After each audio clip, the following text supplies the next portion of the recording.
したよ矢のように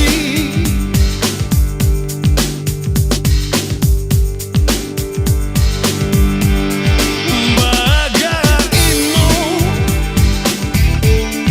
かわいい子出会ったのは三月まで駐車場で海を見たらあの子の目に星が降るよ勤めていた工場が倒産したその夜に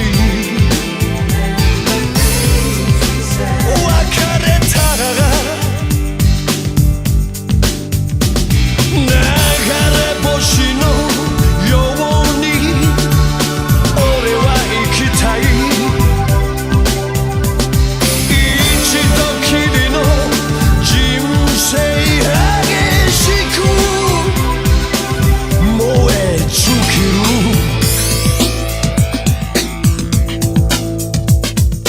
悪いたちが俺誘うのさ危ない橋渡れようとあの子の名を刺繍した革ジャン着て突っ走る流れ星は消える前